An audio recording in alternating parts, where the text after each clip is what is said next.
Hello my dear friend, topper ideas में आप सभी का स्वागत है। आज हम लोग करेंगे एक्सरसाइज 13.1 के प्रश्नों को। तो देखिए 13 में क्या है, पृष्ठीय क्षेत्रफल और आयतन। इससे संबंधित 13.1 में जो भी एक्सरसाइज दिया गया है, और ये क्या है दोस्तों, तो ये क्लास 10th का एनसीईआरटी है या फिर एससीईआरटी होगा, तो दोनों में क्या होता है, सेम ही क्वेश्चन होता है।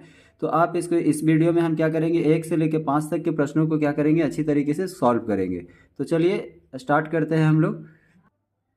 देखिए क्वेश्चन नंबर 1 में क्या कह रहा है, दो घन जिसमें से प्रत्येक का आयतन 64 सेंटीमीटर क्यूब के संलग्न फलकों को मिलाकर एक ठोस बनाया जाता है, इसे प्राप्त घनाभ का पृष्ठीय क्षेत्रफल ज्ञात कीजिए। तो देखिए दो घन दिया हुआ है, ठीक है ना। तो दो घनों को क्या करना है, मिलाना है। तो हम सबसे पहले दिया क्या हुआ है दोस्तों, हम लोग क्या करते हैं, क्वेश्चन ऊपर दिया गया है, ठीक है, हम लोग इसको सॉल्व करेंगे। तो सबसे पहले क्या दिया हुआ है, देखिए दो घन दिया हुआ है जिसका आयतन क्या होता है। तो हम लोग जानते हैं कि आखिर घनों का जो आयतन होता है, घनों का आयतन क्या होता है बताइए। घनों का आयतन इस वीडियो में क्या दिया, सॉरी इस क्वेश्चन में दिया हुआ है कितना, 64 सेंटीमीटर क्यूब दिया हुआ है, ठीक है ना। अब हम लोग जानते हैं कि घनों का आयतन का जो फॉर्मूला होता है मेरे भाई, एक क्यू होता है। तो एक क्यू बराबर हम लोग 64 सेंटीमीटर क्यूब लिखेंगे, है कि नहीं। अब हमें पता है कि जब क्यूब का हटाते हैं तो हम लोग क्या करते हैं, क्यूबिक रूट हटाते हैं दोस्तों, तो 64 पे ये क्या आ जाएगा, क्यूबिक रूट आ जाएगा। अब इसको कैसे सोल्व करेंगे, तो इसको क्या करना है, 64 को छोटे छोटे टुकड़ों में क्या करना है, ब्रेक करना है। तो कैसे छोटे छोटे टुकड़ों में ब्रेक करेंगे, आपको छोटा सा एक, मतलब जिनको नहीं आता है उनके लिए हम करें, तो आपको क्या करना है, किस तरीके से फैक्टराइज करना है। 2 से करेंगे तो 32 हो गया, फिर 2 से करेंगे तो 16 हो गया, 2 से करेंगे तो कितना हो गया 8, 2 से करेंगे तो कितना हो गया मेरे भाई 4 हो गया, फिर 2 से करेंगे तो 2 आ गया। फिर जब तक करना है जब तक कि एक नहीं आ जाए, यानी प्राइम फैक्टराइजेशन में अभाज्य गुणनखंड तोड़ना है। अब देखिए कितना, अब क्या करना है इसको, कि देखिए जितना है जो सबको लिख दीजिए। एकदम सिंपल मेथड बता रहे हैं इसको क्या करने का, ब्रेक करने का। तो देखिए 2 गुना 2 लिख दिए, 2 गुना 2 गुना 2 गुना 2, ठीक है। तो कितना बार है, 1 2 3 4 5 6 बार आया है ना, 1 2 3 4 5 और 6 बार हम लोग लिख लिए। अब हम लोगों को क्या करना है मेरे भाई, यहाँ पे करना क्या है कि 3 3 का पे मिलाइए, ठीक है, 3 3 का मिलाएं। तो 3 3 को मिलाने के बाद क्या करना है कि यहाँ पे क्यूबिक रूट था, इसलिए हम लोग 3 में से एक को ही बाहर निकालेंगे। तो 2 को बाहर निकालें और फिर से एक बार 2 मिल रहा है 3 बार, तो 2 को बाहर निकालें। तो ए का जो वैल्यू आ गया मेरे भाई, तो 2 इंटू 2 4 सेंटीमीटर आ गया, ठीक है। यानी कि हमारे पास जो क्यूब होगा वो कितना का होगा, तो 4 सेंटीमीटर का होगा। अब क्वेश्चन में क्या कह रहा है, देखिए क्वेश्चन में क्या कह रहा है मेरे दोस्त, कह रहा है कि मेरे पास एक क्यूब है, ठीक है, जिसका भुजा जो है, जिसका भुजा कितना है, 4 सेंटीमीटर का है। सारे भुजा तो आपको पता ही होगा कि घन जो होता है, घन के सभी भुजा क्या होते हैं, आपस में बराबर होते हैं। तो देखिए एक तो घन ऐसा है और ऐसा ऐसा दो घन क्या करता है, मिला देता है। तो देखिए हम लोग क्या करते हैं, मिला देते हैं दो घनों को। दो घनों को मेरे भाई मिलाएंगे तो हम लोग देखेंगे कि कुछ इस प्रकार से घन क्या होगा, हमारा बनेगा, ठीक है। हो सकता है कि हमसे थोड़ा सा फिगर बनाने में गड़बड़ी हो सकता है, तो उसके लिए आप माफ़ कीजिएगा, ठीक है ना। तो इस प्रकार से जब हम क्या करते हैं, दो घनों को मिला देते हैं, तो बताइए एक घन का तो मेरे दोस्त 4 सेंटीमीटर है साइड, है कि नहीं है, ये भी 4 है, ये भी 4 है, सारा 4 होता है। तो इधर भी क्या हो गया, ये 4 सेंटीमीटर हो गया। तो टोटल जो हमारा यहाँ से लेंथ इसमें आया है वो कितना आ गया, तो लेंथ तो हमारा हो गया 4 और 4 8 सेंटीमीटर, ठीक है। लेकिन बताइए ऊंचाई में कोई दिक्कत हुआ है, जैसे जो भी हमारा ऊंचाई होगा मेरे दोस्त वो तो 4 ही सेंटीमीटर होगा। और ये जो ब्रीथ है, ब्रीथ तो यही है हमारा, ठीक है ना। तो ब्रीथ भी कितना होगा, 4 ही सेंटीमीटर होगा। तो अब समझ में आया होगा कि लेंथ, ब्रीथ और हाइट। अब ये बना क्या, जब दो क्यूब को हम मिलाएं तो एक क्या बन गया, घनाभ बन गया है, ठीक है। तो अब हमें पूछ रहा है, तो इससे जो प्राप्त घनाभ बनता है उसका पृष्ठीय क्षेत्रफल ज्ञात कीजिए। तो आपको पता होगा मेरे दोस्त कि घनाभ का जो पृष्ठीय क्षेत्रफल होता है, तो आपको पता होगा क्या कि घनाभ का लिखेंगे कि घनाभ का पृष्ठीय क्षेत्रफल, घनाभ का पृष्ठीय क्षेत्रफल क्या होता है। तो आपको पता होगा कि 2 into L V plus B H, और प्लस में क्या होता है मेरे दोस्त, एल एच होता है। फॉर्मूला आपको अच्छी तरीके से याद होना चाहिए, नहीं तो आपसे एक भी प्रश्न क्या होगा, नहीं बनेगा। अब क्या करना है, वैल्यू को रख देना है। अब देखिए एल की जगह क्या है, 8 है, और बी की जगह क्या है, तो बी की जगह तो भाई 4 है, तो 4 रख दिए, कोई दिक्कत नहीं होने वाला है। अब जरा देखिए इसको हम बड़ी कॉस्ट में ले लेते हैं, ठीक है। अब यहाँ से b है तो b के जगह पे क्या कर दिए 4, और h के जगह पे 4 है तो 4 ही रख देंगे, और प्लस करेंगे l के जगह क्या है दोस्तों 8 है, और h के जगह पे भी क्या है 4 है। तो अब इस तरीके से अब हम आगे सॉल्व करेंगे 2 हो गया, 8 गुना 4 करेंगे तो 32 यानी 32, 4 चौ 16 हो गया और 8 चौ कितना हो गया 32 हो गया। अब इसको जब हम आगे सॉल्व करेंगे मेरे दोस्त तो देखिए आगे क्या होने वाला है। तो 32 32 कितना हो गया 64, 64 और 6 कितना हो गया 70 और 10 80, 80 या गुना 2 करेंगे तो कितना हो गया दोस्तों 160, 160 है और हमें निकालना था क्षेत्रफल, इसलिए 160 सेंटीमीटर स्क्वायर हो जाएगा। ठीक है, तो उम्मीद करते हैं दोस्तों ये क्वेश्चन अच्छी तरीके से समझ में आया होगा। ठीक है, तो यही आपको निकालना था, ये हो गया आंसर। ठीक है, तो शुरू से लेकर के लास्ट तक आप इस क्वेश्चन का सोल्यूशन देख लीजिए। ठीक है, अगर आपको स्क्रीनशॉट लेना हो तो ले सकते हैं, कोई दिक्कत नहीं है। ठीक है, तो उम्मीद करते हैं दोस्तों समझ में आया होगा। तो चलिए हम लोग चलते हैं नेक्स्ट क्वेश्चन पे। तो देखिए पहले सेकंड नंबर क्वेश्चन जो भी दिया गया उसको पढ़ के अच्छी तरीके से समझते हैं कि आखिर हमें निकालना क्या है। तो कह रहा है दोस्तों कि कोई बर्तन एक खोखले अर्धगोले के आकार का है। तो कोई बर्तन है जो कैसा है कि खोखले अर्धगोले के आकार का है। तो ठीक है, तो खोखले अर्धगोले के आकार का है। तो चलिए अर्धगोले का आकार का है तो हम लोग क्या कर देते हैं, अर्धगोला बना देते हैं। ठीक है, आपको क्वेश्चन पढ़ना और उसको फिगर भी बनाने आना चाहिए, तभी हम क्वेश्चन सोल्व कर सकते हैं।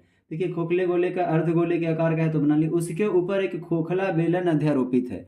उसके ऊपर मेरे भाई एक क्या है, खोखला बेलन अध्यारोपित है।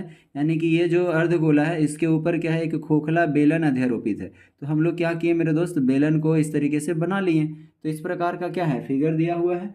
अब कह रहा है कि खोखला बेलन अध्यारोपित है, अर्धगोले का व्यास दिया हुआ है। अब देखिए ये है हमारा अर्धगोला। अब व्यास का मतलब होता है क्या, डायमीटर। तो पूरा जो हमको दिया हुआ है मेरे दोस्त वो ये पूरा दिया हुआ है कितना, 14 सेंटीमीटर। तो हम लोग यहाँ से लिखेंगे कि खोखले गोले का जो अर्ध व्यास है वो तो 14 सेंटीमीटर है। अगर हम इसका रेडियस निकालेंगे यानी कि त्रिज्या अगर निकालते हैं तो 14 बटा क्या हो जाएगा 2, यानी कि 7 सेंटीमीटर हमारा आ गया। ठीक है ना, तो यहाँ से लिखेंगे कि आर का जो वैल्यू है वो क्या है, 7 सेंटीमीटर आया है। ठीक है, कोई दिक्कत नहीं है। अब देखिए अब ये हमारा आर 7 है दोस्तों, तो इसी पे तो हमारा क्या बेलन भी बना हुआ है। तो इसका भी जो त्रिज्या होगा वो भी कितना होने वाला है, तो 7 सेंटीमीटर ही होगा। ठीक है, ये चीज़ आपको समझ में आ रहा होगा। तो चलिए देखिए अब हम लोग आगे क्या दिया हुआ है। अब कह रहा है कि ऊंचाई दिया हुआ है। कह रहा है कि कुल ऊंचाई जो है, यानी कि ये जो बर्तन बना हुआ है, ये टोटल जो बर्तन बना हुआ है इसके पूरे ऊंचाई जो दिया हुआ है वो 13 सेंटीमीटर दिया हुआ है। कितना है मेरे भाई, तो 13 सेंटीमीटर क्या दिया गया है, 13 सेंटीमीटर दिया हुआ है। तो चलिए 13 सेंटीमीटर के हम लोग बना लिए।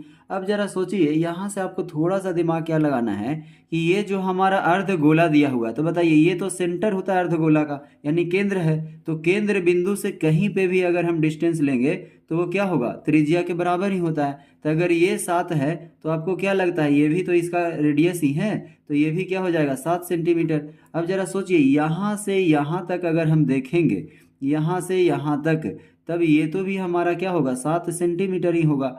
अब जरा सोचिए पूरा लंबाई जो है हमारा 13 है और इतना दूर क्या है दोस्तों, तो इतना जो है हमारा यहाँ से यहाँ तक क्या है 7 सेंटीमीटर है। तो ये बेलन का कितना बचा, तो 13 में से 7 घटाएंगे, यानी बेलन का जो ऊंचाई होगा वो बेलन का ऊंचाई तो मात्र 6 ही सेंटीमीटर बचा है ना।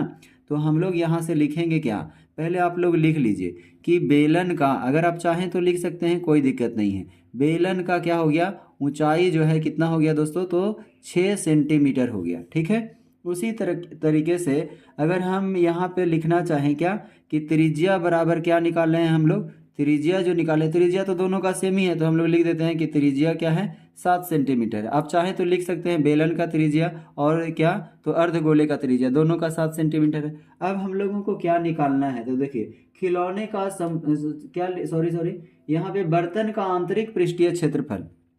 तो ये जो बर्तन है दोस्तों, तो जब भी आपको पृष्ठीय क्षेत्रफल निकालने बोले तो आपको ध्यान रखना है कि हम उसमें कहाँ कहाँ पेंट कर सकते हैं। तो हम मेरा ब्रश जहाँ जहाँ चलेगा समझ लीजिए कि उसी को क्षेत्रफल हम निकाल पाएंगे। तो बताइए यहाँ से हम लोग पेंट करना शुरू करेंगे अंदर, तो चारों दीवार पे करेंगे सिलेंडर का, यानी कि बेलन के चारों दीवार पे करेंगे, और ये जो अर्धगोला है उसके चारों दीवार पे करेंगे।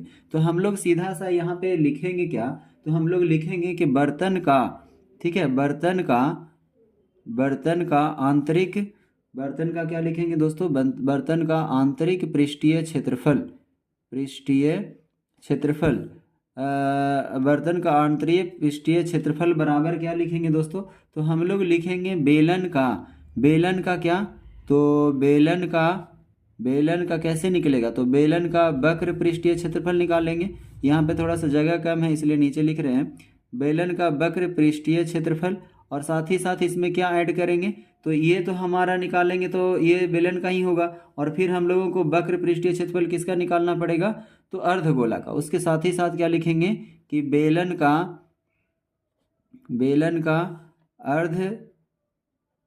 क्या हो गया, बेलन का सॉरी यहाँ पे बेलन का तो लिख ही लिया है ना, तो हम लोग लिखेंगे अर्धगोला का क्या, तो वक्र पृष्ठीय क्षेत्रफल। इस प्रकार से आपको लिखना है, वक्र पृष्ठीय क्षेत्रफल। अब देखिए दोनों का निकालना है, तो हम लोग बेलन का वक्र पृष्ठीय क्षेत्रफल क्या होता है, तो आप लोगों को पता होगा कि बेलन का जो वक्र पृष्ठीय क्षेत्रफल होता है वो क्या होता है दोस्तों, 2πr/h होता है कि नहीं। अब जरा देखिए अर्धगोला का वक्र पृष्ठीय क्षेत्रफल आपको फॉर्मूला याद होगा तो आपको मालूम होगा कि 2πr² होता है। ठीक है, तो आपको यहीं पे बहुत सारे लोग क्या करते हैं कि यहीं पे वैल्यू पुट करना शुरू कर देते हैं और उनका कैलकुलेशन क्या होता है, टफ हो जाता है। तो देखिए इस वीडियो में हम ये भी बताएंगे कि आखिर इसमें किस प्रकार से सॉल्व करेंगे कि कैलकुलेशन हमारा ज़्यादा नहीं हो। तो देखिए 2π है, r इसमें है, r इसमें है, तो दोनों में कॉमन क्या है, देखिए 2 इसमें भी है, 2 इसमें भी है, तो निकाल दिए बाहर। पाई दोनों में है तो पाई निकाल दिए, r इसमें भी है, r इसमें भी है, तो निकाल दिए। 2πr कॉमन हो गया, इसमें क्या बचा है, h बचा, इसमें क्या बचा, r तो हम लोग ले लिए हैं, तो r² है यहाँ पे, तो r ही बचा है। अब देखिए हमारा इतना छोटा आ गया है, अब इसको हम लोग क्या करेंगे मेरे भाई, इसको सॉल्व करेंगे। तो इसको सॉल्व करने के लिए आपको बता दे, देखिए क्या करना है, तो इसको कैसे सॉल्व करेंगे थोड़ा सा ध्यान से देखिएगा, ठीक है ना। तो चलिए हम लोग देखते हैं क्या मेरे भाई कि 2π है तो हम लोग क्या लिखेंगे 2, और पाई का वैल्यू तो 22/7 है, तो 22/7। r का वैल्यू हम लोग क्या है, तो 7 दिया हुआ है, तो 7 लिख दिए। अब यहाँ से देखिए h का वैल्यू क्या है, तो आखिर ये h है किसका, तो h तो ये हम लोग बेलन का लिए हैं, तो बेलन का h क्या है, तो देखिए बेलन का ऊंचाई जो है 6 सेंटीमीटर है, तो हम लोग लिखेंगे यहाँ पे सर 6 सेंटीमीटर। और r यहाँ पे किसका, r तो सबका सेम ही है, तो 7 लिख दिए, क्या ही दिक्कत है। अब देखिए 7 से 7 इजिली कट गया। अब आप देखिएगा कि कैलकुलेशन आपका बहुत ही आसान, 22 गुना 2 करेंगे तो सीधे 44 हम लोग लिख सकते हैं, है ना। और यहाँ पे गुना है, और 6 गुना 7 कितना हो गया, 13 हो गया। अब जब इसको गुना करेंगे मेरे दोस्त, तो 44 को जब हम क्या करेंगे 13 से गुना करेंगे, ठीक है, तो 13 गुना 4 करेंगे तो कितना हो गया 52। आप साइड में गुना करके लिख सकते हैं, कोई दिक्कत नहीं है। 13 चौ 52 का 2 5 बचा है, और 52 और 5 57 हो गया, यानी 572 सेंटीमीटर क्या आ जाएगा दोस्तों, स्क्वायर। और यही आपका क्या हो जाएगा आंसर, यानी कि लास्ट में लिखना है कि अतः हमारा जो बेलन का आंतरिक पृष्ठीय क्षेत्रफल होगा वो 572 सेंटीमीटर स्क्वायर होगा। तो इस प्रकार से यही आपका क्या है, क्वेश्चन का सोल्यूशन है दोस्तों। क्वेश्चन नंबर कितना बनाए हैं, तो ये क्वेश्चन नंबर 2 का बनाए हैं, ठीक है। उम्मीद करते हैं आपको समझ में अच्छी तरीके से आया होगा। चलिए अब हम लोग चलते हैं क्वेश्चन नंबर 3 के ऊपर। तो चलिए क्वेश्चन नंबर 3 को सबसे पहले समझते हैं और उसका फिगर को बनाएंगे कि कैसे इसका इमेज बनने वाला है। तो देखिए कह रहा है कि एक खिलौना का त्रिज्या जो है कितना दिया हुआ है, 3.5 सेंटीमीटर वाले एक शंकु के आकार का है, ठीक है, जो उसकी त्रिज्या वाले एक अर्धगोले पर अध्यारोपित है। अच्छा, तो यहाँ पे क्या हमें पता चला दोस्तों, क्वेश्चन नंबर 3 में हम लोग देख रहे हैं कि एक खिलौना जो है शंकु के आकार का है जो एक अर्धगोले पर अध्यारोपित है। इसका मतलब है कि ये नीचे में हमारा क्या बना हुआ है, तो अर्धगोला बना हुआ है। तो सबसे पहले अर्धगोला बना लीजिए। अब उसके ऊपर जो शंकु बना हुआ है इसी पे अध्यारोपित है, यानी इस प्रकार का बना हुआ है, ठीक है। तो ये देखिए ये शंकु बना दिए हैं, और शंकु के नीचे क्या है दोस्तों, ये अर्धगोला है। तो इस प्रकार का आपका क्या है, इमेज बना हुआ है, ठीक है ना। अब देखिए क्या क्या दिया हुआ है इसको लिख लेते हैं। कह रहे खिलौना का त्रिज्या दिया हुआ है कितना, तो यही ना है इसका त्रिज्या, तो त्रिज्या जो है r है। तो r का वैल्यू हमें क्या दिया हुआ है, यहाँ पे लिख लीजिए कि r का वैल्यू जो दिया हुआ है 3.5 सेंटीमीटर दिया हुआ है, ठीक है। अब कह रहा है कि उसी त्रिज्या वाले अर्धगोले पर अध्यारोपित है, ये तो लिख बना ही दिए हम लोग। कह रहा है इस खिलौने का संपूर्ण ऊंचाई, यानी कि ये जो खिलौना है मेरे दोस्त, तो यहाँ से लेकर के पूरा का पूरा जो ऊंचाई है वो 15.5 सेंटीमीटर दिया हुआ है, ठीक है ना, ये पूरा ऊंचाई, ठीक है। अब जरा देखिए कह रहे हैं इस खिलौने का संपूर्ण पृष्ठीय क्षेत्रफल। तब तो अब यहाँ से हम लोगों को जैसे पिछले क्वेश्चन में हम लोग दिमाग लगाए थे उसी तरीके से यहाँ भी सोचना है कि ये तो अर्धगोला है, तो अर्धगोला का भाई केंद्र से, यानी इसका केंद्र से कहीं भी हम लोग क्या करेंगे, खींचेंगे अगर त्रिज्या तो उतना ही होगा। तो इधर भी आर है तो इधर भी आर होगा, तो ये भी कितना होने वाला है, तो इसका आर का वैल्यू कितना है 3.5 है, तो ये भी आर बराबर 3.5 होगा। अब जरा सोचिए कि यहाँ से लेकर के यहाँ तक दोस्तों ये तो 3.5 सेंटीमीटर का है, ठीक है ना। अर्धगोला का ऊंचाई कितना हो गया 3.5, तो शंकु का ऊंचाई कितना बचेगा, तो 15.5 में से यानी 15.5 में से 3.5 घटाएंगे वही तो बचेगा।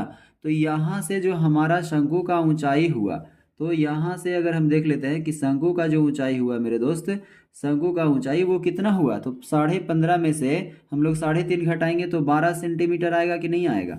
तो हम लोग यहाँ पे चाहें तो लिख सकते हैं कि हम लोगों का जो त्रिज्या है, त्रिज्या आया है, तो त्रिज्या तो दोनों के लिए सेम है, तो हम लोग सिर्फ त्रिज्या लिख देते हैं कि त्रिज्या जो है 3.5 सेंटीमीटर है कि नहीं है कि नहीं। अब इसी को हम चाहें मेरे भाई तो 7/2 भी सेंटीमीटर लिख सकते हैं। ये कभी कभी हम इसलिए बताते हैं कि कैलकुलेशन करने में आपको ईजी होगा, ठीक है ना। चलिए अब हम लोगों को क्या करना है कि हम लोगों को लिखना है कि शंकु की ऊंचाई क्या होगा। तो शंकु की जो ऊंचाई हम लोग निकाले हैं वो कितना निकाले हैं 12 सेंटीमीटर, है कि नहीं। अब यहाँ पे हमारा सारा चीज़ मिल गया है। अब हमें क्वेश्चन में कह रहा है कि इस खिलौने का संपूर्ण पृष्ठीय क्षेत्रफल, तो हम लोग लिखेंगे क्या कि खिलौने का, यहाँ से देखिए खिलौने का आपको एकदम सारा चीज़ अच्छे तरीके से बताएंगे कैसे एग्जाम में आपको कैलकुलेशन में नहीं फंसिएगा। इसके भी हम लोग क्या करेंगे कि अच्छे से अच्छा तरीका बताएंगे कि कैसे आपको एग्जाम में कोई दिक्कत नहीं होगा। खिलौने का संपूर्ण पृष्ठीय क्षेत्रफल, यही तो निकालना है हमें। तो कैसे निकालेंगे, तो देखिए खिलौने का संपूर्ण पृष्ठीय क्षेत्रफल, ये खिलौना है, ठीक है, ये लट्टू के आकार का है। तो अगर बताइए हम लोग बाहर से जो देख रहे हैं, तो हम लोग देख रहे हैं क्या कि देख रहे हैं कि ऊपर में क्या निकालना है, तो हम लोग निकालेंगे कि वक्र पृष्ठीय क्षेत्रफल किसका निकालेंगे मेरे दोस्त, तो हम लोग शंकु के वक्र पृष्ठीय क्षेत्रफल, तो शंकु का वक्र पृष्ठीय क्षेत्रफल निकालना पड़ेगा, वक्र पृष्ठीय क्षेत्रफल निकालेंगे। साथ ही साथ हमें क्या निकालना पड़ेगा, तो अर्धगोला का वक्र पृष्ठीय क्षेत्रफल, तो हम लोग लिखेंगे अर्धगोला का वक्र पृष्ठीय क्षेत्रफल, पृष्ठीय क्षेत्रफल, ठीक है ना। अब जरा देखिए कि शंकु का हमारा क्या होता है, शंकु का वक्र पृष्ठीय क्षेत्रफल क्या होता है, तो होता है शंकु का सर πr/l होता है, तो लिख लिए। अब यहाँ से अर्धगोला का वक्र पृष्ठीय क्षेत्रफल क्या होता है, तो हम लोगों को पता है 2πr² होता है कि नहीं होता है, ठीक है। अब जरा यहाँ से हम लोग देखेंगे मेरे दोस्त कि कॉमन क्या है। हम बार बार बताते हैं कि जो कॉमन रहे उसको ले लेना है। दोनों का तो आर सेम ही है, तो आर सेम है तो कर लिए, पाई भी है तो पाई ले लिए और आर को बाहर निकाल लिए। बचा क्या, इसमें एल बचा है और इसमें क्या बचा 2 बचा और साथ ही साथ क्या बचा है आर बचा है, क्योंकि 2 आर था, ठीक है। तो ये बन गया है। अब आप देख रहे हैं कि सर सारा चीज़ तो हमें मालूम है लेकिन हमें एल का तो वैल्यू पता ही नहीं है। तो सबसे पहले हमारा काम जो होगा वो एल निकालने का होगा। और एल निकालने के लिए आप थ्योरी वाला वीडियो अगर आप नहीं देखें तो डिस्क्रिप्शन बॉक्स में लिंक में दिया गया है, हम वहाँ पे अच्छी तरीके से बताएं कि आखिर एल का वैल्यू कैसे निकालते हैं। और यहाँ भी हम आपको अच्छी तरीके से ही बताने वाले हैं। तो सबसे पहले हमें एल निकालना है दोस्तों। तो हम लोग शंकु को जब हम पढ़ते हैं ना, यहाँ से थोड़ा सा आपको डिटेल में बता देते हैं शंकु के बारे में। समझिए, जैसे अगर मान लीजिए ये हमारा शंकु है, यही वाला भाग तो इस पे अध्यारोपित है, तो ये शंकु है मेरे दोस्त। तो यहाँ से इसका त्रिज्या होता है और इसको हम कहते हैं कि ये जो है शंकु की ऊंचाई है और ये है एल। इसको इंग्लिश में स्लैंट हाइट या फिर तिर्यक ऊंचाई कहते हैं। तो यही एल का वैल्यू हमें निकालना है। यहाँ पे तो कहीं दिया हुआ नहीं है, तो आर का वैल्यू पता है, एच का भी वैल्यू पता है, तो हम लोग पाइथागोरस प्रमेय से क्या करेंगे, यहाँ से निकालेंगे। तो चलिए देखिए ना, एल निकालना है तो हम लोग एल स्क्वायर इजिकल टू लिखेंगे H square plus R square, लिखेंगे कि नहीं। तो एल का वैल्यू निकालेंगे तो √h² प्लस r² होगा मेरे दोस्त, होगा कि नहीं होगा, ठीक है। तो अब पहले यहाँ से देख लीजिए एल का वैल्यू निकालना जरूरी है, तो हम लोग एल पहले निकालेंगे। तो एच का वैल्यू कितना है मेरे दोस्त, तो एच देखिएगा कि जो शंकु का ऊंचाई है वो कितना है। देखिए शंकु का ऊंचाई हम लोग कितना लिए हैं दोस्तों, तो 12 सेंटीमीटर। तो हम लोग क्या करेंगे 12 का स्क्वायर करेंगे, प्लस में रेडियस कितना है दोस्तों, तो रेडियस जो है हमारा कितना है 3.5 सेंटीमीटर है। तो हम लोग क्या करेंगे 3.5 सेंटीमीटर, दोनों का रेडियस सेम ही है, तो कोई कन्फ्यूजन का बात है ही नहीं, ठीक है। तो इतना हो गया। अब एल का वैल्यू निकालेंगे तो देखेंगे कि 12 का स्क्वायर कीजिएगा तो 144 होगा और 3.5 का स्क्वायर कीजिएगा मेरे दोस्त तो कितना हो जाएगा 25.8 और 12, यानी कि 12.25 हो जाएगा। ठीक है, एल का वैल्यू जब यहाँ से देखिएगा आप, अब यहीं से बहुत सारे लोग छोड़ देंगे कि अरे दशमलव में हो गया, इतना कौन करेगा। तो दोस्त ये बहुत ज़्यादा कठिन नहीं है, ठीक है ना। तो हम लोग इसको करेंगे तो 144 और 12 को जोड़िए तो 4 और 2 कितना हो गया 6, और 4 और 1 कितना हो गया 5, 156, और दशमलव कितना आया है 25 आया है। जब इसका हम लोग वर्गमूल निकालेंगे मेरे दोस्त तो कितना आने वाला है, तो इसका वर्गमूल निकालने के बाद तो देखिए जब इसका हम वर्गमूल निकालेंगे तो कितना आने वाला है, तो 12.5 आएगा। उम्मीद करते हैं कि आपको वर्गमूल निकालने आता होगा। अगर नहीं आता होगा तो उसके लिए आप कमेंट कीजिएगा, हम उसको भी बताएंगे कि किस प्रकार से इसका वर्गमूल निकालते हैं। ठीक है, ये पहले के क्लास का है दोस्तों, बहुत ज़्यादा बेसिक हो जाता है, तो यहाँ पे इतना डिटेल हम नहीं बता सकते हैं, नहीं तो वीडियो बहुत ही लंबा हो जाएगा। अगर जिनको भी दिक्कत होगा वो कमेंट करके बता सकते हैं, उनके लिए हम अलग से वर्गमूल निकालने के लिए वीडियो बना देंगे। ठीक है, तो यहाँ से एल का वैल्यू यहाँ पे कितना आया है 12.5। तो हम लोग क्या करेंगे दोस्तों कि यहाँ से वैल्यू को रखेंगे, ठीक है ना। वैल्यू को रखेंगे तो पाई का वैल्यू कितना है 22/7 है। ठीक है, पाई का वैल्यू कितना है मेरे दोस्त, तो 22/7, और आर का वैल्यू कितना है 3.5। तो हम बताए थे कि 3.5 को 7/2 भी लिख सकते हैं, और इसलिए ऐसा लिखेंगे कि अभी आपको पता चलेगा। देखिए 7/2 लिखने से क्या होगा कि 7 से 7 कट जाएगा, और 3.5 लिखते तो आपको गुना करने में कितना दिक्कत होने वाला था। तो ये चीज़ को समझना है। हम ये भी बताएंगे कि कैसे सोल्व आप इजीली कर सकते हैं। तो एल का वैल्यू क्या है 12.5 आया है, तो हम लोग 12.5 लिख लेंगे, और प्लस में 2 है, और आर का वैल्यू कितना है दोस्तों, तो 3.5 है, या फिर 7/2 भी लिख सकते हैं। तो 7/2 लीजिएगा तो देखिए 2 से 2 कट गया ना, तो इजीली हम लोग क्या किए कैलकुलेट कर सकते हैं। अब यहाँ से हम लोग 7 से 7 इसको काट ही देते हैं, 2 से काट देंगे तो 11, यानी कि सिर्फ और सिर्फ यहाँ पे 11 बचा है। और 12.5 में 7 जोड़ेंगे तो कितना होगा ज़रा बताइए, 12.5 में 7 जोड़ेंगे तो 7 2 9, यानी कि 19 दशमलव क्या बचा है इसमें 5। 19.5 को 11 से मल्टीप्लाई करना है। तो देखिए जब इसको गुना करिएगा दोस्तों 11 को 19.5 से, तो कितना आएगा 214.5 आएगा। और ये क्या होगा सेंटीमीटर में सब दिया हुआ है, तो सेंटीमीटर स्क्वायर होगा, क्योंकि क्षेत्रफल हमेशा किस में निकलता है, सेंटीमीटर स्क्वायर में निकलता है। ठीक है, तो ये उम्मीद करते हैं दोस्तों ये क्वेश्चन नंबर 3 का देखिए ये पूरा का पूरा क्या है आपके पास सॉल्यूशन है। ठीक है, ऐसे हम करके एल का वैल्यू निकाले हैं इधर, तो ये भी आपको अच्छी तरीके से समझ में आया होगा। जिनको भी वर्गमूल नहीं निकालने आता है तो वो कमेंट करके ज़रूर बताइएगा, हम उसके भी अच्छी तरीके से एकदम बिल्कुल बेसिक में क्या करेंगे वर्गमूल समझाने का प्रयास करेंगे वहाँ पे। तो चलिए मिलते हैं नेक्स्ट क्वेश्चन यानी कि क्वेश्चन नंबर 4 में। तो देखिए अब हम लोग क्वेश्चन नंबर 4 को देखेंगे। क्वेश्चन नंबर 4 को सबसे पहले समझिए क्या कह रहा है। कह रहा है भुजा 7 सेंटीमीटर वाले एक घनाकार ब्लॉक के ऊपर एक अर्धगोला रखा हुआ है, अर्धगोले का अधिकतम व्यास क्या हो सकता है। तो घनाकार ब्लॉक कहने का मतलब हुआ कि एक ये जो है घन पहले बनाइए। ठीक है, तो देखिए कैसे बनाना है, पहले घन बनाएंगे। तो घन में क्या होता है कि सभी भुजा जो होते हैं वो इक्वल होते हैं। ठीक है, तो सारे भुजा को इक्वल करते हुए हम एक घन बनाएंगे, और घन के ऊपर कह रहा है कि एक अर्ध गोला रखा हुआ है। आप कभी भी देवी स्थान गए होंगे तो वहाँ पे देखते हैं कि जो भगवान जी का क्या होता है पिंड बना हुआ होता है, वो कुछ इसी प्रकार का होता है। आप अच्छे से गौर करके देखिएगा तो इस प्रकार से क्या होगा कि यहाँ पे अर्धगोला रखा हुआ है। ठीक है, तो ऐसे अर्धगोला रखा हुआ है। तो आप यहाँ से एक चीज़ आपको ध्यान लगाना है, ध्यान देना है कि ये वाला जो सेक्शन है दोस्तों ये क्या होता है, इस पार्ट से क्या होता है जुड़ा हुआ होता है। तो अगर हमें क्षेत्रफल निकालना होगा तो इसका हम लोग ये पार्ट जो हम क्रॉस किए हैं वो आपको दिखेगा ही नहीं। तो जब ये दिखेगा ही नहीं तो हम इसका क्षेत्रफल कैसे निकाल पाएंगे। ठीक है, तो ये चीज़ को ध्यान रखना है। अब देखिए हम लोग इमेज को बना लिए हैं। अब जो जो डायमेंशन दिया हुआ जैसे क्या गया है भुजा 7 सेंटीमीटर, यानी कि ये जो हमारा भुजा है दोस्तों तो ये घन के आकार का है। तो जितने भी भुजा इसमें होंगे जो भी आप देख रहे हैं सभी के सभी क्या होंगे 7 होगा। तो हम लोग यहाँ पे लिख देते हैं कि घन का भुजा जो दिया गया है वो कितना है, तो घन का भुजा जो है क्या है दोस्तों 7 सेंटीमीटर है। अब यहाँ से एक चीज़ देखिए, हमें अर्धगोला का कुछ भी दिया हुआ नहीं है तो हमें इसी में से निकालना है। देखिए ये जो देख रहे हैं ये क्या है, ये हमारा बाउंड्री है किसका, घन का।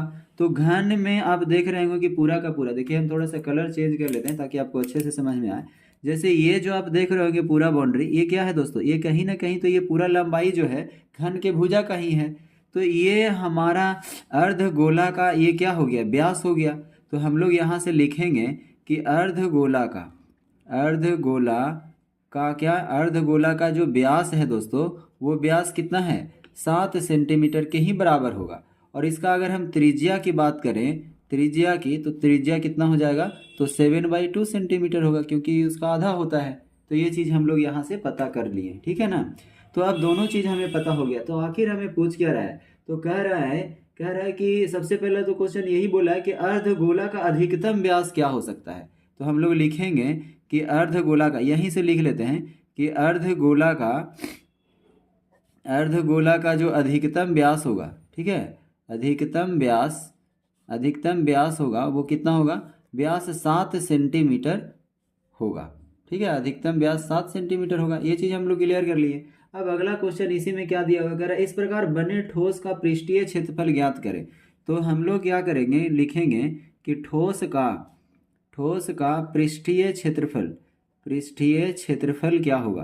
तो अब देखिए हम लोग क्या करेंगे दोस्तों, सबसे पहले तो हमें ये जो क्यूब दिया हुआ है, यानी कि जो घनाभ दिया हुआ है, ठीक है ना, तो घनाकार जो ब्लॉक है उसका क्षेत्रफल लिखेंगे। तो हम लोग लिखेंगे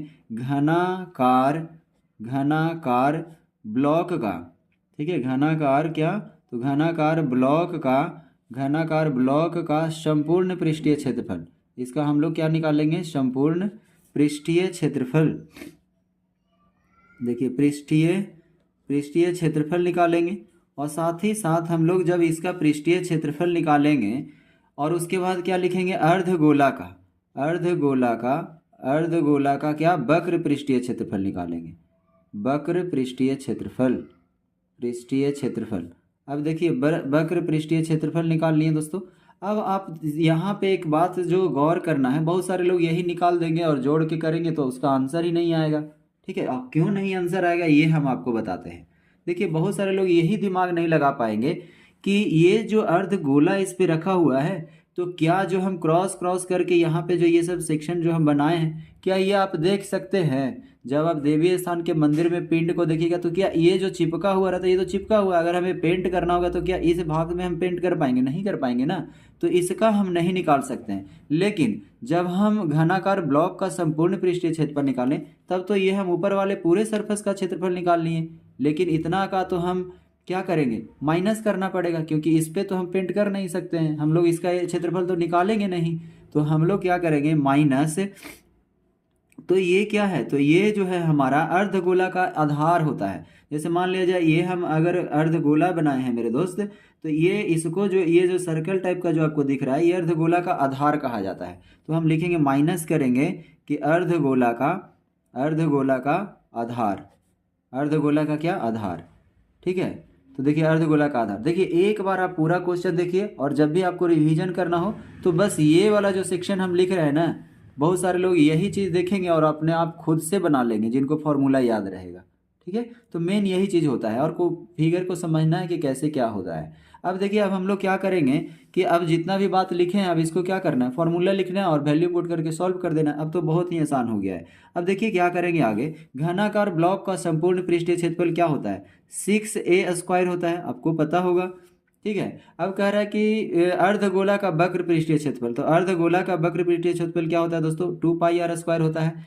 और आधार का, अर्धगोला का आधार था, अर्धगोला का आधार क्या है, एक वृत्त है, तो वृत्त का जो क्षेत्रफल होगा वो क्या होगा, πr² होगा। समझ रहे हैं कि नहीं। अब इसको हम करेंगे सॉल्व, तो 6a² प्लस 2πr² में से πr² खत्म, तो क्या बचा, πr²। देखिए हम लोग इतना बड़ा फॉर्मूला को हम लोग छोटा कर लिए। तो यही हम यहाँ पे देखिए इस चैनल पे आपसे अगर आप क्वेश्चन को सॉल्व करते हैं तो आपको क्वेश्चन को सिर्फ सॉल्व करके ही नहीं बताया जाएगा, बल्कि ये भी बताया जाएगा कि कैसे आपका एग्जाम में समय बचे और कैसे आप कैलकुलेशन से बच सकते हैं। क्योंकि बहुत सारे लोगों को सब चीज़ आता है और लास्ट में एग्ज़ाम में क्या होता है कि एग्ज़ाम में टाइम का इतना ज़्यादा प्रेशर रहता है कि बच्चों क्या करते हैं कि जल्दी जल्दी में बनाने के चक्कर में उनसे कैलकुलेशन में गड़बड़ हो जाता है, और वो लास्ट में सारा क्वेश्चन सही बनाने के बाद आते हुए के बाद भी क्या होता है कि उनसे आंसर तक वो नहीं पहुंच पाते हैं, बस ये कैलकुलेशन का स्टेप के वजह से। तो इस वीडियो में ये भी आपको अच्छी तरीके से समझाया जाएगा कि कैसे हम लोगों को कैलकुलेशन से क्या करना है, बचना है। तो देखिए 6a² प्लस πr² हुआ। अब इसको हम वैल्यू रखेंगे दोस्तों, 6a² क्या है, तो a का तो वैल्यू घन का भुजा कितना है, 7 है, तो हम लोग क्या किए 7, और स्क्वायर है मेरे दोस्त, स्क्वायर लगा दिए, क्या ही दिक्कत है। अब प्लस में 22/7 लिखेंगे, पाई का वैल्यू यहाँ रखेंगे और r², तो आर का वैल्यू क्या है, आर का वैल्यू देखिए यहाँ पे 7.2 है, सॉरी 7/2 है, तो 7/2 स्क्वायर है, इसलिए 2 बार गुना करेंगे। ये सब तो समझने में कहीं कोई समस्या नहीं आ रहा होगा, ऐसा उम्मीद करते हैं। अब देखिए 7 है, 7 से 7 खत्म हो गया दोनों, 2 से अगर काटेंगे तो ये कितना हो गया 11 बार में, ठीक है ना। अब यहाँ से इसको सॉल्व करेंगे मेरे दोस्त, तो कितना हो गया 7 गुना 7 49, तो यानी कि 6 गुना 49 हो गया, है कि नहीं। और यहाँ से हम लोग 11 गुना 7 77, और बटा में क्या हो गया दोस्तों, ये तो 2 कट ही गया था ना, अब ये बचा है 2 सिर्फ, तो यहाँ पे 77 बटा क्या हो गया 2 हो गया। अब आप देखेंगे कि यहाँ से आपका कितना आ गया, इसको गुना करिए, 6 गुना 49 करेंगे तो 6 नमा 54 का 4 बचा, 5 बचा, ठीक है, 6 नमा 54 4, और 6 चौ 24 और 5 कितना हो गया दोस्तों 29, यानी कि 294, और साथ में जब 77 को करेंगे तो 38, यानी कि 38 दशमलव कितना आएगा 5 आएगा, ठीक है।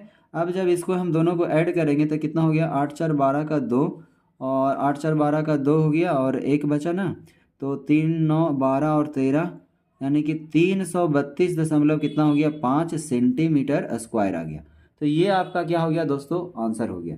तो उम्मीद करते हैं दोस्तों ये क्वेश्चन आपका, देखिए क्वेश्चन नंबर 4 था, ये क्वेश्चन नंबर 4 का अच्छी तरीके से हम लोग क्या किए सॉल्व करने का समझाते हुए, थोड़ा सा वीडियो में जो क्वेश्चन बताते के समय समझाने के दौरान थोड़ा सा लंबा जरूर हो जाता है मेरे भाई, लेकिन आपको एक भी क्वेश्चन ऐसा नहीं होगा कि समझ में नहीं आएगा वो, ठीक है ना। तो चलिए अब हम लोग इस वीडियो में क्वेश्चन नंबर 5 तक बोले थे कि करेंगे, तो लास्ट क्वेश्चन की ओर मूव करते हैं इस वीडियो का। देखिए क्वेश्चन नंबर 5 को हम लोग सॉल्व करते हैं मेरे भाई। तो क्वेश्चन नंबर 5 को सॉल्व करने में पहले क्वेश्चन को समझिए। कह रहे एक घनाकार ब्लॉक के एक फलक को अंदर की ओर से क्या करता है, काट कर अर्धगोला गड्ढा इस प्रकार बनाया गया है कि अर्धगोले का व्यास घन के एक किनारे के बराबर है, ठीक है।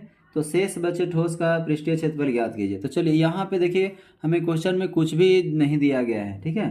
तो हम लोग सबसे पहले तो हमें इमेज को समझना है कि आखिर ये क्या कह रहा है। तो सेम टू सेम जैसे हम लोग क्वेश्चन नंबर 4 को बनाए थे दोस्तों, तो उसी के जैसा है। देखिए कैसे जो समझ में आएगा अभी जैसे ही इमेज बनाएंगे। तो सबसे पहले तो आपको एक घन बनाना है, ठीक है। घन इस प्रकार से जब हम लोग क्या कर देते हैं बना देते हैं, तो घन बनाने के बाद क्या कह रहा है, कह रहा है कि एक अर्धगोला जो है इस प्रकार से हम लोग इसके अंदर काटा गया है कि इसका जो भुजा है ना दोनों को क्या कर रहा है टच कर रहा है। देखिए ये पूरा टच कर रहा है, और इस प्रकार से क्या किया गया है एक अर्धगोला को बनाया गया है, ठीक है। ये हमारा क्या है अर्धगोला बनाया गया है, ठीक है। इस प्रकार से क्या किया गया गड्ढा काटा गया है। तो अब यहाँ से आप खुद समझिए कि जब यहाँ पे अर्धगोला मेरे काटा गया है मेरे दोस्त, तो क्या होगा कि इतना जो हम क्रॉस कर रहे हैं ये वाला तो भाग क्या रहेगा खाली रहेगा, इसके अंदर हाथ डाल सकते हैं हम लोग। तो इसका क्या होगा यहाँ पे इस चीज़ को बस अभी समझना है, बाकी अच्छी तरीके से क्लियर हो जाएगा। अब यहाँ पे हमारा कुछ दिया हुआ नहीं है, तो हम मान लेते हैं क्या, हम मान लेते हैं कि जो हमारा क्या है दोस्तों, तो हम लोग इसको ब्लॉक का जो घनाकार ब्लॉक है तो हम लिख देते हैं कि घनाकार घनाकार क्या घनाकार ब्लॉक का, तो घनाकार क्या, तो घनाकार ब्लॉक का जो भुजा है, घनाकार ब्लॉक का भुजा बराबर हम लोग एल मान लिए, ठीक है ना, एल मान लेते हैं। तो चलिए अगर ये एल है मेरे दोस्त, तो अभी हम जैसे कि पिछले वीडियो में बताए थे, तो ये तो हमारा अर्धगोला है, तो ये पूरा यहाँ से यहाँ तक बोला है टच करके बनाया गया है, तो इसका क्या होगा व्यास हो जाएगा। तो हम लोग यहाँ से लिखेंगे क्या कि अर्धगोला का जो व्यास होगा वो क्या होगा एल होगा। तो त्रिज्या क्या होगा बताइए, तो अर्धगोला का अगर हम त्रिज्या की बात करें मेरे दोस्त, तो अर्धगोला का त्रिज्या जो होगा L/2 होगा कि नहीं होगा, बिल्कुल होगा सर, है कि नहीं। अब हमारा दोनों चीज़ सारा चीज़ हमें मिल गया। अब हमें क्या करना है, तो हमें करना क्या है, जैसे क्या कह रहा है, अब कह रहा है कि अर्धगोले का व्यास घन के किनारे के, तो शेष बचे ठोस का पृष्ठीय क्षेत्रफल, तो शेष बचे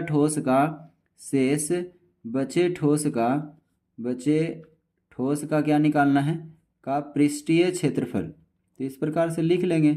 अब तो लिखने भी आ गया होगा पृष्ठीय क्षेत्रफल क्या होगा, तो लिख दिए क्षेत्रफल बराबर। अब हम लोग क्या करेंगे मेरे भाई कि पहले तो घन के संपूर्ण, तो लिखेंगे कि घन का संपूर्ण पृष्ठीय क्षेत्रफल, ठीक है। अगर आपको वीडियो स्लो लग रहा है तो आप इसको फास्ट करके, आपके हाथ में है कि कितना पे हम देख सकते हैं, तो इसमें कोई दिक्कत नहीं है, ये सब बोलने की बात नहीं है। तो संपूर्ण पृष्ठीय क्षेत्रफल और साथ ही साथ क्या करेंगे दोस्तों, अर्धगोला का अर्धगोला का अर्धगोला का अर्ध गोला का क्या निकालेंगे, अर्धगोला का वक्र पृष्ठीय क्षेत्रफल, है ना, वक्र पृष्ठीय क्षेत्रफल, ये चीज़ हमें निकालना पड़ेगा। अब हमें क्या करना है, दोनों को फार्मूला को पुट करना है। तो फार्मूला पुट करेंगे तो कैसे होगा, देखिए घन का संपूर्ण पृष्ठीय क्षेत्रफल क्या होता है, तो होता है 6 हम लोग यहाँ पे दोस्तों ए स्क्वायर होता है, अभी फार्मूला पुट करें, ठीक है, ए स्क्वायर, और साथ ही साथ अर्धगोला का वक्र पृष्ठीय क्षेत्रफल होता है 2πr स्क्वायर होता है, यही होता है ना। अब हम एक चीज़ और देखेंगे, यहाँ से एक चीज़ आपको छूट गया है कि जैसे यहाँ पे जो क्रॉस क्रॉस किए हैं दोस्तों, ये तो हमारा क्या हो गया, संपूर्ण पृष्ठीय क्षेत्रफल लिए, तब तो हम ऊपर वाला भी पूरा भाग काउंट हो गया, हमारा पूरा भाग को ले लिए क्षेत्रफल। लेकिन ये तो इतना दूर कटा हुआ है ना, तो इसको हमें माइनस करेगा, तो माइनस करना पड़ेगा यहाँ पे क्या, अर्धगोला का आधार माइनस करना पड़ेगा, अर्धगोला का आधार, ठीक है, अर्धगोला का आधार क्या करना पड़ेगा, माइनस। तो इस प्रकार से यहाँ पे हमें क्या करना पड़ेगा, पाई आर स्क्वायर, अर्धगोला का आधार होता कैसा है, तो एक वृत्त के आकार का होता है, तो वृत्त का एरिया क्या होता है, पाई आर स्क्वायर। तो इस प्रकार से कर देंगे। अब देखिए यहाँ से हम लोग लिख सकते हैं 6a स्क्वायर 2πr स्क्वायर में से पाई आर स्क्वायर खत्म, तो क्या बचा, पाई आर स्क्वायर बचा सिर्फ, है कि नहीं। अब देखिए हम वैल्यू को पुट करते हैं, तो 6 यहाँ पे हो गया दोस्तों, 6 हो गया, ठीक है। अब देखिए 6 के बाद यहाँ पे a के जगह पे हम लोग क्या माने, घन के आकार का ब्लॉक जो है कितना l माने हैं, तो हम लोग l स्क्वायर लिखेंगे, और प्लस 22/7 हो गया, और r का वैल्यू हम लोग क्या है, r का वैल्यू l/2 है, तो l/2 का स्क्वायर करेंगे, समझ रहे हैं। अब जब हम यहाँ से सॉल्व करेंगे, यहाँ से क्या करेंगे दोस्तों, यहाँ से जब हम आगे सॉल्व करेंगे तो इसी को क्या लिख सकते हैं, ज़रा बताइए ना। यहाँ पे अगर हम चाहें तो 6l स्क्वायर लिखेंगे, उसके बाद साथ ही साथ हम लोग यहाँ पे क्या आगे सॉल्व करेंगे तो क्या लिख सकते हैं, देखिए 22 बटा कितना हो गया, 22/7, और नीचे में इसको करेंगे तो l²/4 लिख सकते हैं कि नहीं लिख सकते हैं, बताइए। अब इसके बाद हमें क्या करना है कि जो भी चीज़ क्या है कॉमन है दोस्तों, उसको हम लोग कॉमन ले लेंगे। तो देखिए इसको आगे हम क्या कर सकते हैं, बहुत सारे लोग तो सोच रहे हो कि सर आपका तो आंसर नहीं आया है, ठीक है ना, आपको गलत बनाए हैं। तो मेरे भाई अंत तक रुकिए ज़रा, बता रहे हैं क्या करना है। 6l स्क्वायर हो गया, इसको काटेंगे तो 2 हो गया, इसको काटेंगे तो कितना हो गया, 11। तो यहाँ से हम लोग लिख सकते हैं 11l स्क्वायर बाई क्या, तो 7 दूनी 14 लिख सकते हैं, ठीक है कि नहीं। अब इस प्रकार से यहाँ पे कॉमन लीजिएगा मेरे भाई, तो क्या कॉमन हो जाएगा दोस्त, तो कॉमन हो जाएगा आपका l स्क्वायर, तो क्या हो गया 6, और प्लस में कितना हो गया 11/14 लिख सकते हैं, ठीक है, इस प्रकार से लिख सकते हैं। तो ये एक तो आंसर आपका ये हो गया। देखिए कोई भी क्वेश्चन को दोस्तों हम लोगों को आंसर नहीं पता होता है, तो हमें रटना नहीं है, ठीक है, तो ये आंसर कोई काट नहीं सकता है, समझ गए ना। लेकिन अभी आपको बताते हैं कि जो बुक में आंसर दिया गया है वो कैसे आया है, ठीक है, तो वो भी आपको बताते हैं, ठीक है, आप गलत मत साबित करिए। देखिए हम लोग क्या किए हैं, इसको कैसे हम वो कुछ मतलब उस तरह का आंसर कैसे आपको आएगा। देखिए यहाँ पे क्या करना है कि जैसे ये जो 6a स्क्वायर है, तो देखिए यहाँ से आपको क्या करना है, फिर से सॉल्व करना है, ठीक है, अगर आपको चाहिए कि बुक वाला ही आंसर हमें चाहिए। देखिए 6a स्क्वायर प्लस में क्या हो गया, पाई आर स्क्वायर लिखा हुआ है, ठीक है। तो हमें क्या करना है दोस्तों, 6a स्क्वायर की जगह पे a की जगह l था, तो l स्क्वायर कर दिए, प्लस पाई का वैल्यू को पाई ही रहने देना है, ठीक है ना, और आर स्क्वायर की जगह पे हम लोग क्या लिखेंगे, l/2 का स्क्वायर लिखेंगे, ठीक है, ये चीज़ लिख दिए। अब देखिए इसको कैसे सॉल्व करेंगे, तो इसको सॉल्व करने के लिए आपको क्या करना है, 6l स्क्वायर हो गया, प्लस इसको करेंगे तो पाई और l स्क्वायर आ जाएगा, और नीचे में 4 आ जाएगा, ठीक है। अब यहाँ से आप देख रहे हो कि l स्क्वायर दोनों में क्या है, कॉमन है, तो कॉमन लिखेंगे तो यहाँ पे क्या बचा दोस्तों, 6 बचा, और यहाँ पे क्या हो गया, पाई बचा, और यहाँ पे क्या बचा, 4 बचा, ठीक है ना। जब आप इसको सॉल्व करिएगा मेरे दोस्त, तो इसको सॉल्व करने के बाद आपको मिलेगा l स्क्वायर 6 गुना, इसको एलसीएम लेके करिएगा तो कितना हो जाएगा, यहाँ पे तो 24 आ जाएगा, और प्लस में क्या आ जाएगा दोस्तों, तो यहाँ पे आ जाएगा पाई, और नीचे में आ जाएगा क्या, 4। अब इसको आप अच्छे से सॉल्व करिएगा तो आप 4 इधर भी ला सकते हैं, तो आपका क्या बचेगा, l स्क्वायर बटा में 4 लिख सकते हैं, और साथ ही साथ 24 प्लस पाई लिख सकते हैं। अब आपको ये इतना तो पता समझदारी होगा ही आपके पास कि हम लोग इसको लिख सकते हैं 1/4 l स्क्वायर, और साथ ही प्लस में आगे पीछे किसी को कर सकते हैं, तो पाई प्लस 24। अब आप सोच रहे हैं कि हाँ सर ये तो बिल्कुल बुक वाला ही आंसर आ गया है। तो मेरे भाई दोनों आंसर क्या है, सही है। आपको ये नहीं, बहुत सारे बच्चा क्या किए होंगे कि यही आंसर लाए होंगे, ठीक है, इसी तरीके से बताए बनाए होंगे, तो उनको लग रहा होगा कि हम गलत बना दिए, आंसर मेरा आया ही नहीं। तो नहीं मेरे भाई, जो भी इस तरीके से बनाते हैं उनका भी आंसर क्या है, बिल्कुल 100% सही है, कोई नहीं काट सकता है, ठीक है ना। और बाकी जिनको लगता है कि नहीं हमें तो भाई बुक वाला ही आंसर लाना है, तो उनके लिए ये है, ये जो है यहाँ से उसके बाद से क्या करना है, ये स्टेप को आपको फॉलो करना है और इस प्रकार से क्या हो जाएगा, ये आंसर आ जाएगा। तो दोस्तों इस वीडियो में हम लोग इतना ही रहने देते हैं, क्योंकि वीडियो बहुत ही लंबा हो जाएगा, ठीक है। हम चाहते हैं कि आधा घंटा से ज़्यादा का वीडियो नहीं बने, ठीक है। तो अगले वीडियो में हम लोग क्या करेंगे, क्वेश्चन नंबर 6 से लेकर के क्वेश्चन नंबर 9 तक के प्रश्नों को अच्छे से समझाते हुए क्या करेंगे, सॉल्व करेंगे। जब तक के लिए बाय बाय, धन्यवाद।